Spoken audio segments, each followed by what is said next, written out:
Researchers created an interesting scenario I read about recently where a group of people would form a circle and play a game of catch with a small ball, young adults and older as well.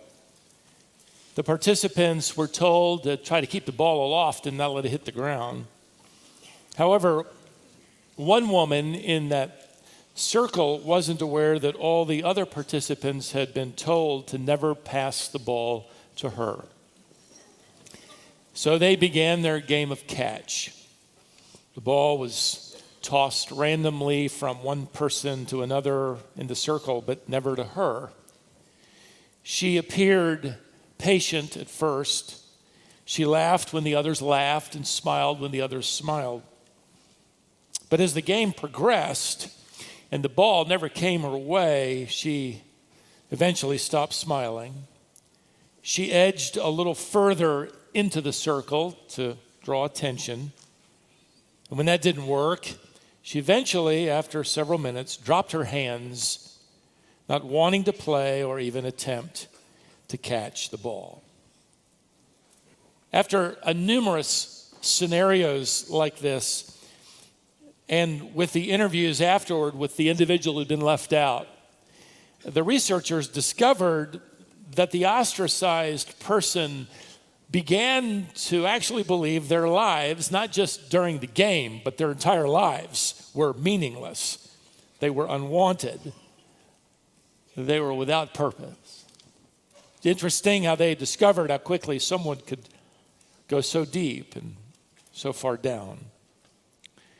The author that I was reading that cataloged the research went on to apply the scenario to the reality of life. Our world is filled with people hungry for someone to throw them a smile or a word or a nod, someone that will remind them that they have been seen. Their lives are not meaningless or without purpose. You know, one study that I came across in this particular genre of research recorded that the average middle-aged person and older is in contact with a family member and or friend barely one time a week. Sometimes not even that. The lack of friendships, relationships, family creates, in a word, loneliness. And this is what many are now discovering to be nothing less than an epidemic, bringing with it a host of diseases and illnesses and issues. A couple of years ago, I clipped an article out of World Magazine and stuck it in a file and came across it again, where the Prime Minister of England was speaking in an interview. And she said that loneliness is the sad reality of modern life, and it must be addressed. Following a study in the United Kingdom that paralleled North America as well, where loneliness was undeniably linked to heart disease and a host of other illnesses. And then the Prime Minister announced this, and this is what struck my attention. She announced the creation of a new government position and post entitled the Minister of Loneliness. Now, that didn't mean his job was to be lonely. It meant that his ministry and his office would be commissioned to find ways to practically and realistically deal with this epidemic. The problem isn't new, by the way. In fact, before the fall of man, God addressed it. If you're old enough in the faith and you remember all of the events that occurred in chapter 1 of the book of Genesis, God would create something and then he would summarize it by saying it was what? Good. He'd create something and he would say it was good. It was good. It was good. Long before sin entered that perfectly created Garden of Eden. In fact, even before Eve would be fashioned into existence from one of Adam's ribs, God makes this startling statement: it is not good that man should be alone. That's always struck me, frankly. It's fascinated me. Well, for starters, because Adam had God. Adam wasn't alone. He was walking in the evening with God in some fashion or form of his glory. But God said that Adam was alone. Now, what God specifically meant was that Adam didn't have a counterpart, a companion, a wife. And with that, then, following that statement, God custom designed Eve as the first living female and then brought her to Adam. And Adam's response after he said Shazam, that's in the Hebrew Bible, he makes this speech. And God introduces the fellowship of marriage. But he also states a principle for life beyond marriage. Life was never intended by God to be lived in isolation. Whether it's the intimate partnership of marriage or the fellowship of another believer or even the buddy system back on the field trip in third grade, relationships are one of God's greatest gifts to combating this epidemic that is as old as man of loneliness. Whether married or single, young or old, we were never meant to live life alone.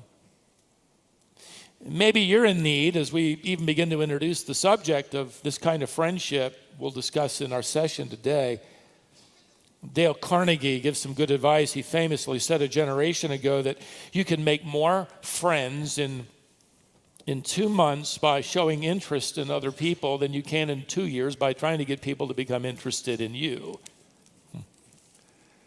And the truth is, the enemy's never stopped since he isolated Eve from her husband in that temptation to try to isolate a person from everyone else, to pull you away and to bring you down, to convince you to wait on someone else to take the initiative and throw you the ball. That can happen in marriage.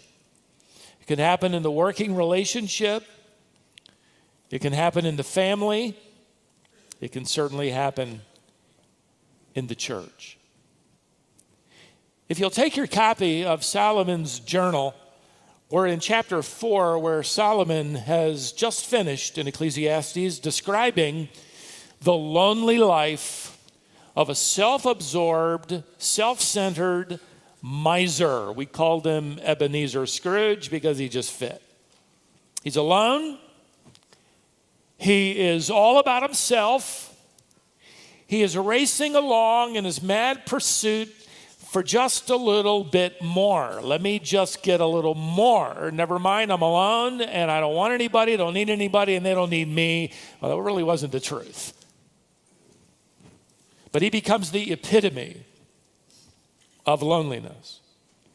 Now, we need to understand that this context really doesn't break that thought. Solomon immediately begins to commend relationships in the very next verse. We're in chapter 4 and now at verse 9, where Solomon writes, 2 are better than 1 because they have a good reward for their toil. For if they fall, one will lift up his fellow.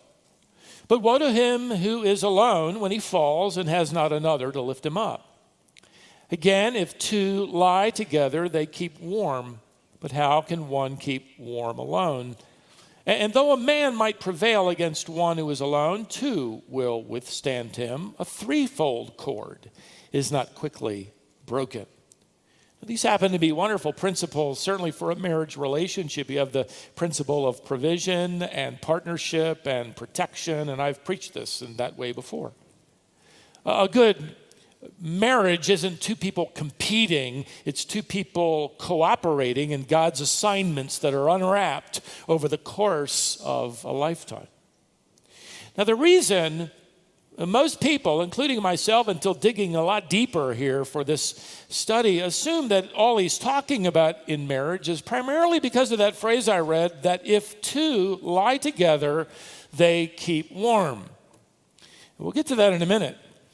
But Solomon is not just providing principles about marriage, he's providing principles about life in general, about relationships, godly friendships, and community, and fellowship in general. In fact, it struck me after studying this passage that in a very real sense, every husband, every wife, every parent, every single person, every widowed person, every young person, every older person in the body of Christ has been appointed by our Lord to serve in his cabinet as ministers of loneliness. We address the epidemic. We happen to be the cure. Togetherness is God's solution to loneliness. And that's across the board. Just listen to the commands before we dive in to the New Testament church. They were told in the first century, certainly for us today, to rejoice one with another, Romans 12:15, to serve one another, Galatians 5:13, to forgive one another, Ephesians 4:32, to encourage one another, 1 Thessalonians 5:11, to offer hospitality to one another, 1 Peter 4:9, to pray for one another, James 5:16, to carry one another's burdens, Galatians 6:2. And the list is longer than that. So what does this look like in shoe leather? What does this look like in the workaday world and in the church and in the family? What does this look like where we live and rub shoulders with one another? Well, Solomon is going to provide for us in this paragraph what we'll call 4 practical ways that this can happen. We'll call them the benefits of godly relationships. And the first one is this: assistance when assignments are tiring. Go back to verse 9 and let's sort of unpack it one verse at a time. 2 are better than 1 because they have a good reward for their toil. Now, this is homespun, rather obvious advice. He's following up on his comments in the previous verses of the man who worked by himself, benefiting nobody, caring for no one. And by the way, if you were with us in our last session, he enjoyed nothing. Scrooge never laughs, enjoys nothing. Solomon, by the way, doesn't say here you can never work alone. He's just stating the obvious, that another pair of hands cut the load in half, the burden in half, and double the output. And Solomon promises here, you'll notice that when you do have another set of hands, you'll have a good reward. That word for reward can be material blessing, but it'll be used later by Solomon in chapter 9 for spiritual blessing. And you've probably discovered, if you've been around the assembly long enough to serve the Lord, what it's like to join another group of people to tackle some task. Maybe you've joined a service trip and you've gone overseas and gone through the labor of all of the travel, and then you arrive and you and your teammates have undertaken very difficult work. You've been swinging hammers and slinging mortar or maybe nailing shingles, and it wasn't easy. But why is it at the end of every day you sit there absolutely happy? Totally exhausted, but entirely fulfilled.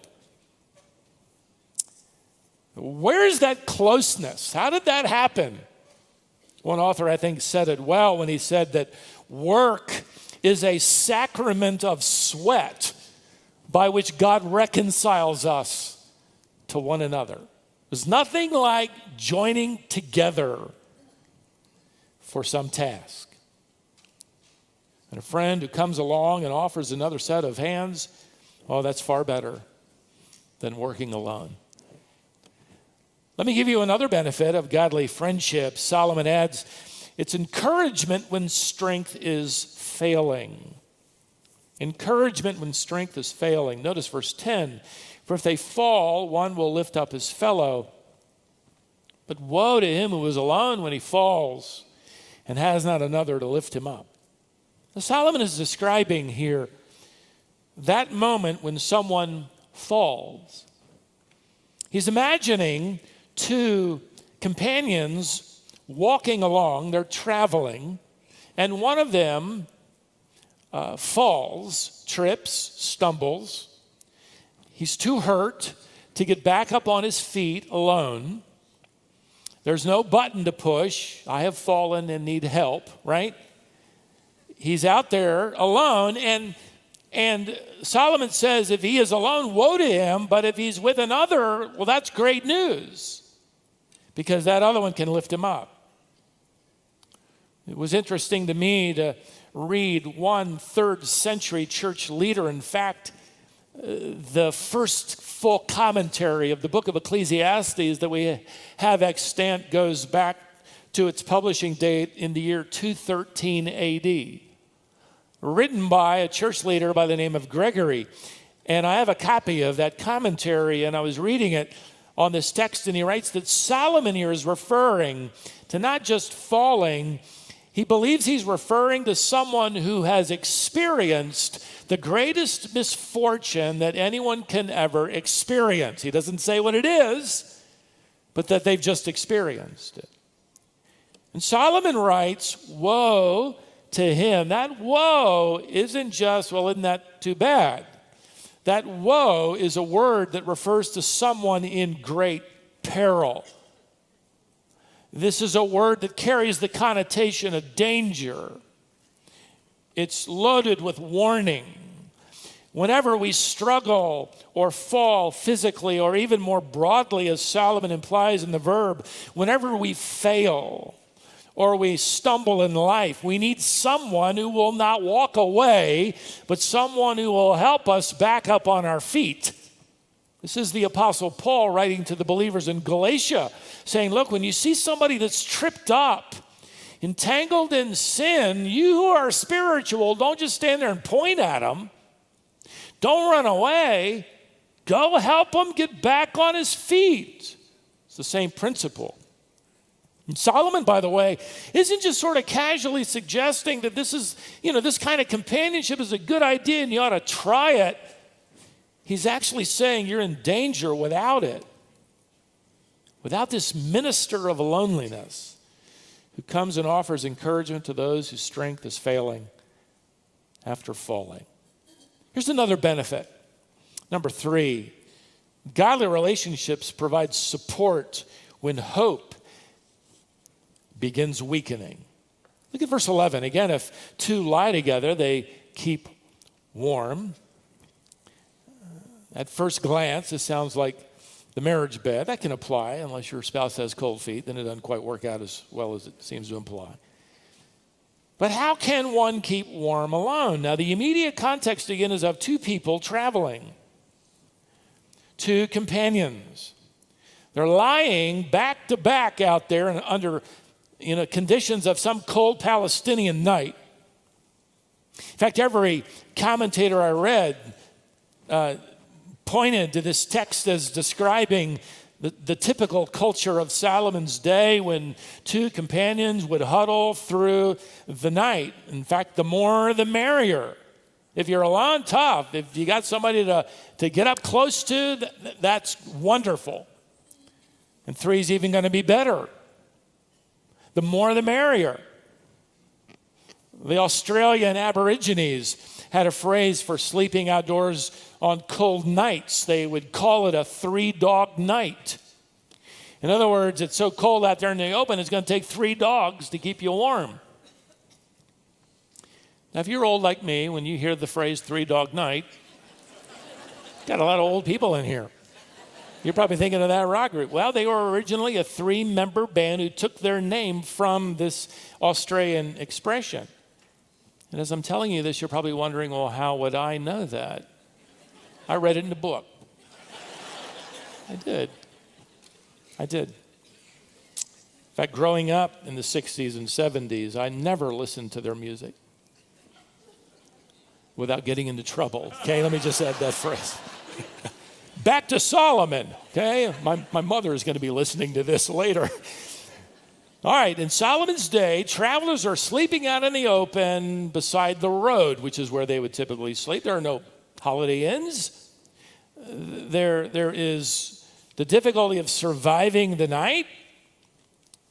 In fact, the first commentary by Gregory that I mentioned takes this verb translated lying down to refer to living together.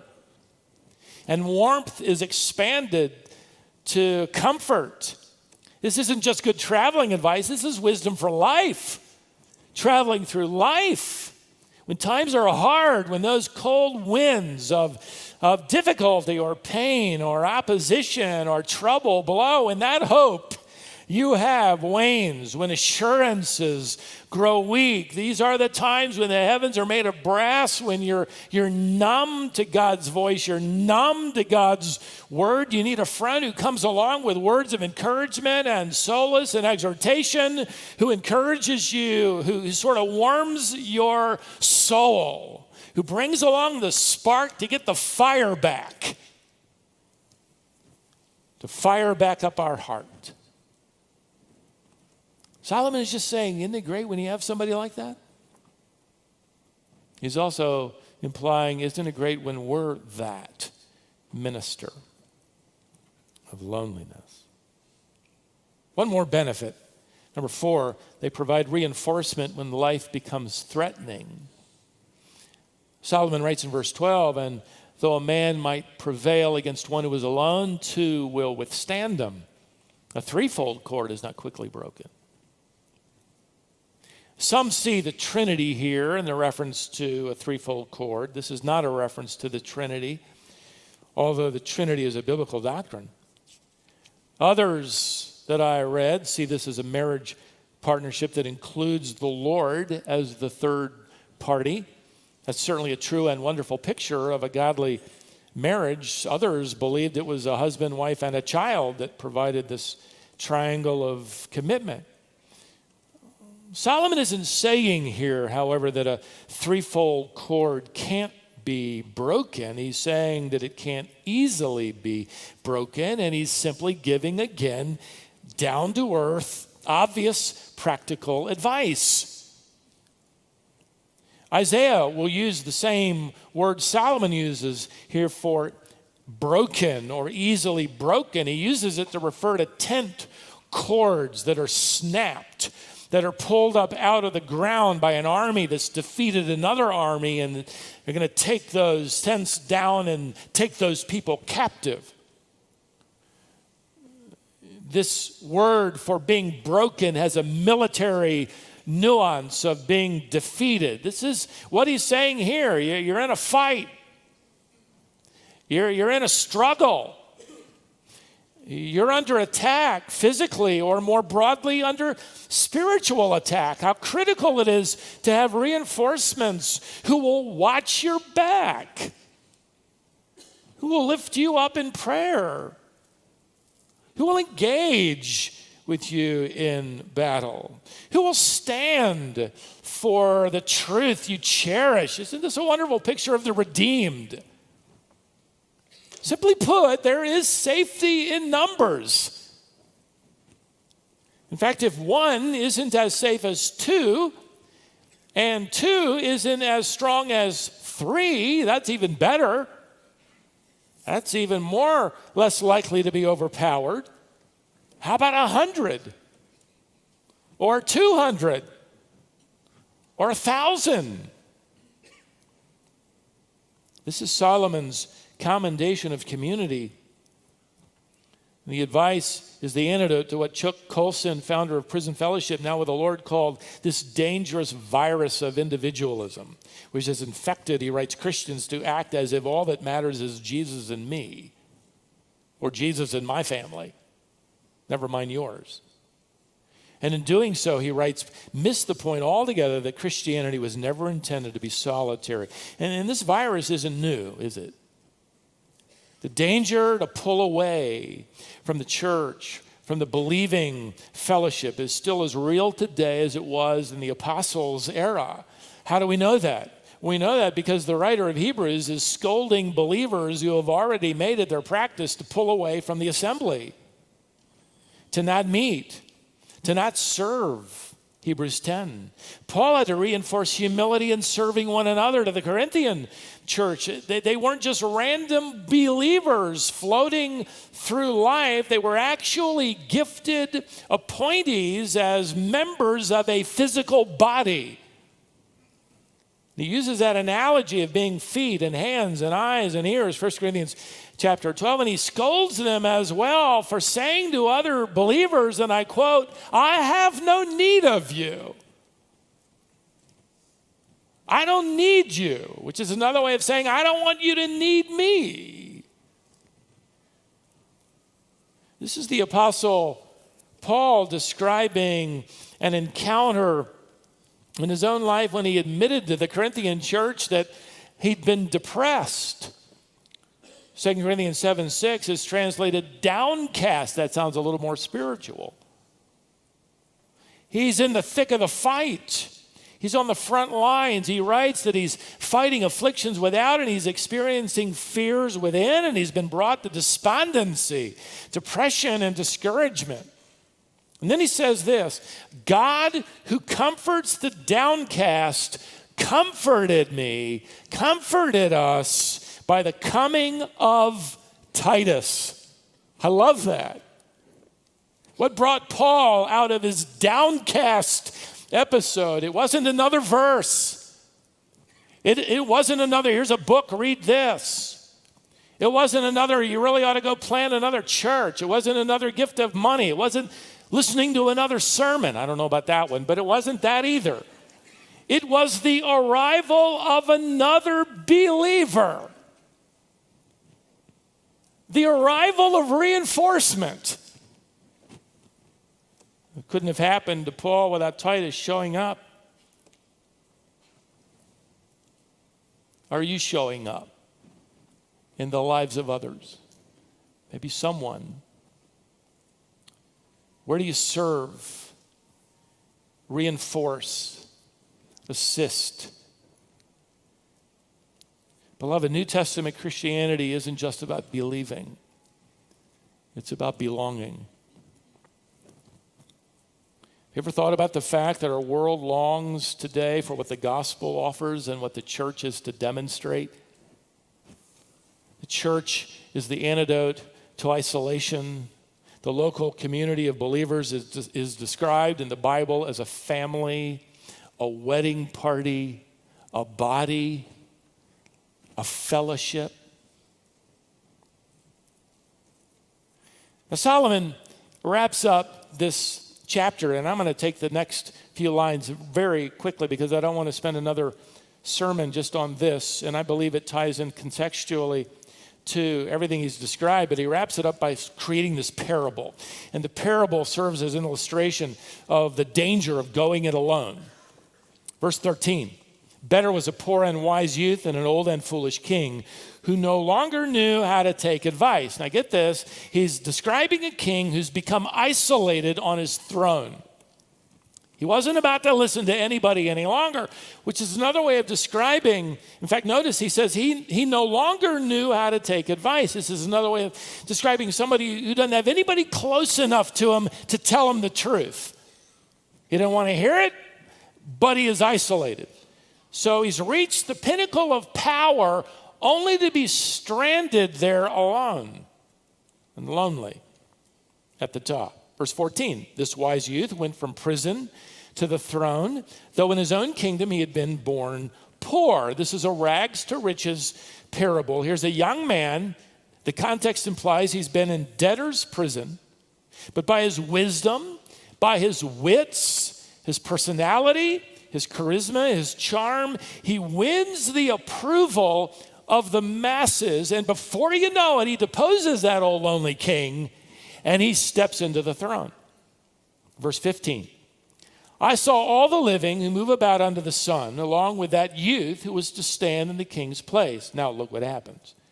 There was no end of all the people, all of whom he led, yet those who come later will not rejoice in him. Surely this is vanity and a striving after wind. In other words, the masses eventually got tired of the young guy too. The implication is he grew older and they got tired of him, and here's somebody new. The masses eventually choose someone else, and in the meantime, this king is like the other king in a long line of kings who become isolated and without friends. And even though you'd think they're at a place that's enviable, it's a place of loneliness and isolation. It's as if Solomon is saying in summary, all the world out there, the crowd out there is going to be fickle. There's nothing better than a friend who's faithful. Perhaps you're thinking, man, I wish I had a faithful friend like that. Well, let me encourage you again with the words of one author who challenged my thinking. He wrote, I went out to look for a friend, and they were nowhere. I went looking for someone who needed a friend, and they were everywhere. They were everywhere. If I could summarize chapter 4, it would be simply, don't give your priority to possessions or power or prosperity. Give your priority to people. Accept your appointment by your divine prime minister, your appointment to the cabinet position in the world as a minister of loneliness. Looking, reaching, serving your church, other believers, family, taking every opportunity God brings you to reach a very lonely world around you. And if you could describe our world, it would be that word, lonely. And ask the Lord to bring someone along your path. You look for them. You take the initiative. And ask God to give you an opportunity to tell them that Jesus is the ultimate faithful friend. And because you belong to Jesus, you'll be willing to be their friend as well.